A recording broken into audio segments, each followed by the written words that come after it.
The Jedi News Interview. Mark Newbold interviews Dave Dorman.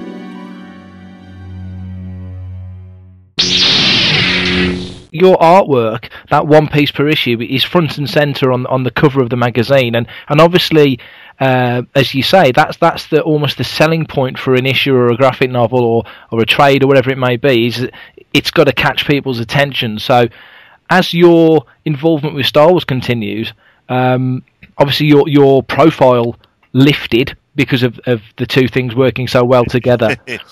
Yes, it lifted quite high, as a matter of fact. I mean, even to the point when you released The Art of Dave Dorman, the Star Wars artwork book, which was quite, seemed at the time, maybe not so much now, but seemed at the time quite unusual that there was that focus on the specifics, and it wasn't until one went in and started realising quite how much artwork you'd done. It was quite surprising at the time. Right, I hadn't even realized how much artwork I had done to that point, as far as just Star Wars material goes.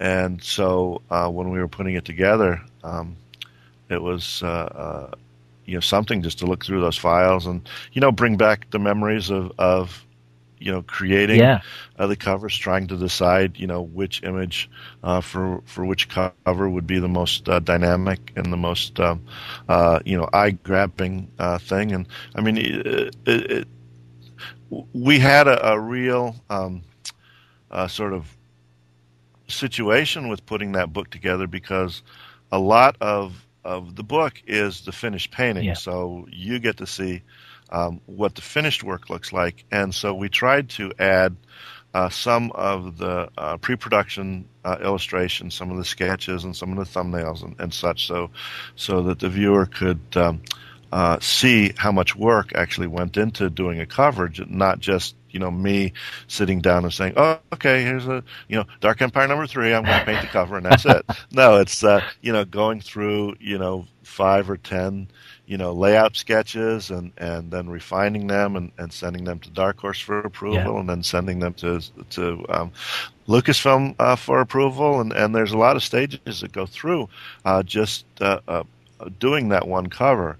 And we tried to capture that a little bit in the Star Wars art book, but you're limited to pages, and you don't want to start putting too much art in, because it crowds the book a little bit too much. Hopefully there's enough in there that gives an indication that there's a lot of work that goes in the background that all sort of gels eventually into the final piece that you see on the cover. Oh, absolutely. I mean, given that, how long from concept to completion would an average? Not that there ever is an average, but a typical cover for one of your Star Wars comics, for example, how long would that take from that first thumbnail sketch when you're just getting the composition worked out right through to the final finished piece that you send off? How long would that take on average?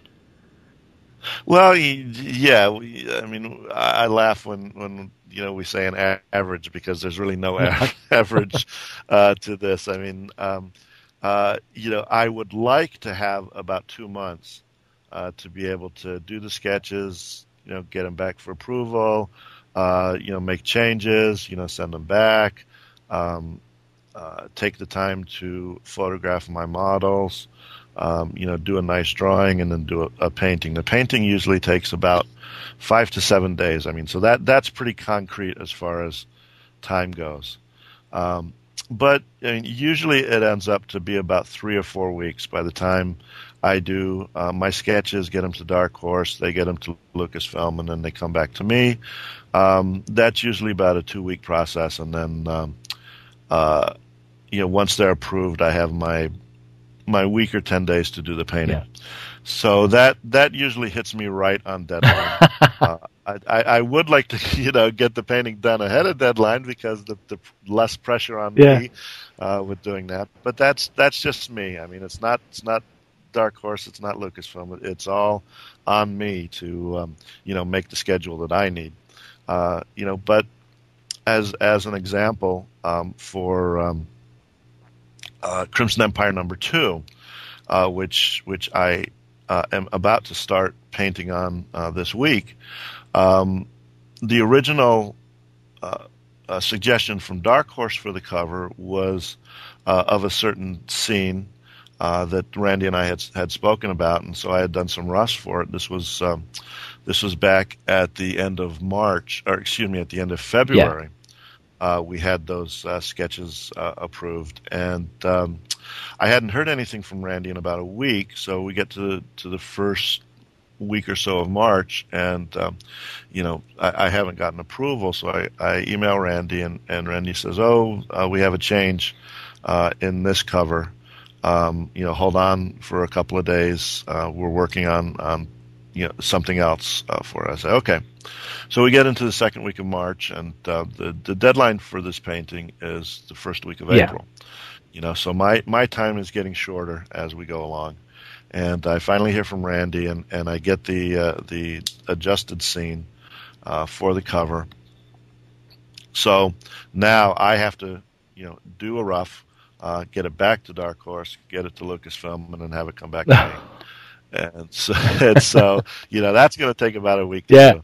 And right now I'm waiting for Randy to just give me the approval. I think that it's been approved by Lucasfilm, but I just need to get him to give me approval, and then I'll actually start on it this week and deliver it next week. So I mean, here we are, with about 2 weeks, between time the new sketch was sent in to the time that I get the painting finished. So it varies, and this happens sometimes.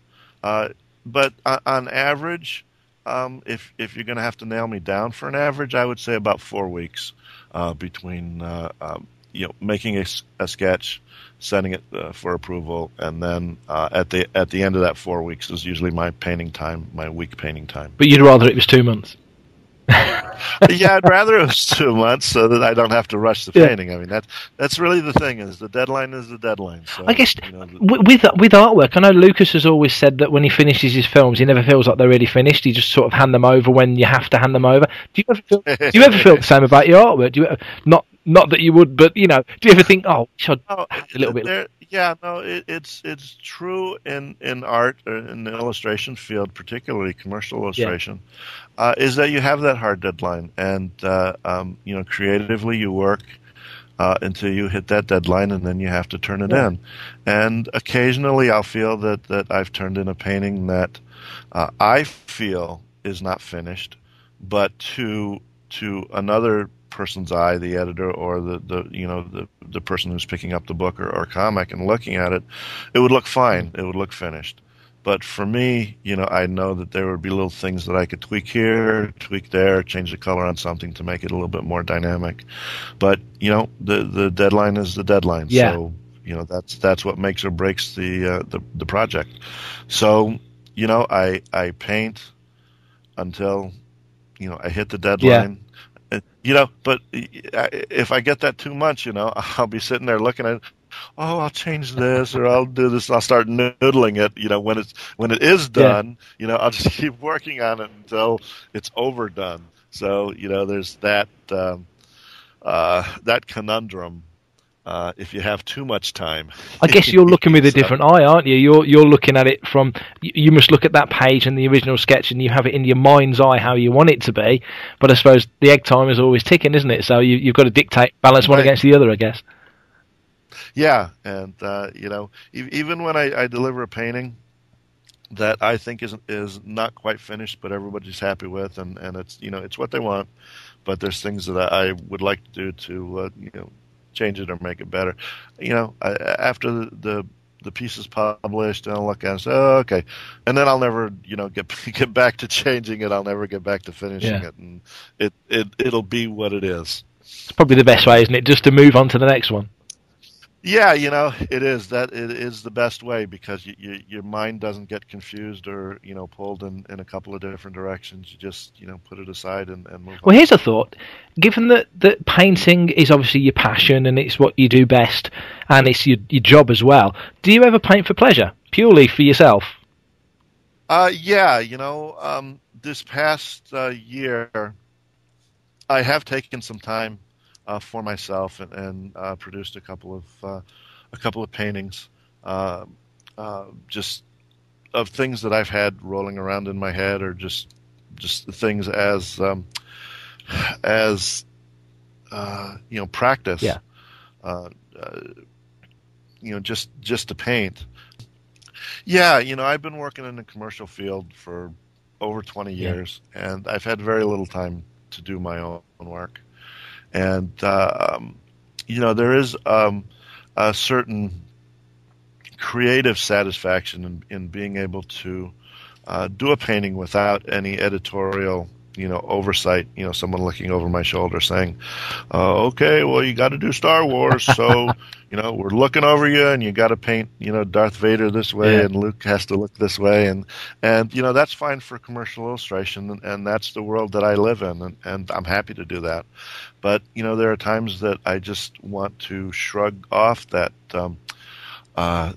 commercial bond and just do something that is totally out of my head. And I haven't had a whole lot of time in the past 20 years to do that because the people keep throwing cool projects at me.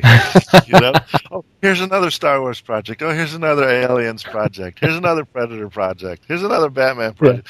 Yeah. And as a commercial artist, I have trouble saying no. No, but they're all fun. So I really like to do that stuff. And so every time, I say I will, part of me, my little devil on the shoulder kicks me in the butt and says, that's a project you could have had your own time to do and done one of your own paintings. Yeah. So, consciously, this past year, I've made time to do a couple of things on my own. And it's just sort of weird little things. I have some... I have an idea for Captain Nemo triptych that I'm working on right now, and if you go to my blog or go to the Twitter page, I think that Denise has posted some of those, and the blog is a good way to keep up on what I'm doing, both personally and commercially. I've been posting some progressives on the blog where I would show, starting from my initial sketch all the way through the painting into what the final piece looks like. So, a lot of my fans out there who are interested in my actual process, that's a good place for them to get, some idea of how it goes. From nothing to a fully painted piece. Yeah, because he said earlier, you said that you felt like your style had matured and changed perhaps. And when you do your own art in your own time, is that almost like a test bed for different styles and techniques, or is it just wanting to do something completely different? It's a little of both. A lot of the things that I learn over the years are done, in the actual commercial painting. I mean, because a lot of what is learned is mistakes. Yeah. You make a mistake and you learn from it. And in the commercial field, you don't have time to really start over. So you learn to live with your mistakes and learn from them. And my style over the years has been, a trial and error, within, getting paid for a commercial piece. And, I'll stumble upon just techniques that I'll eventually incorporate into my my routine.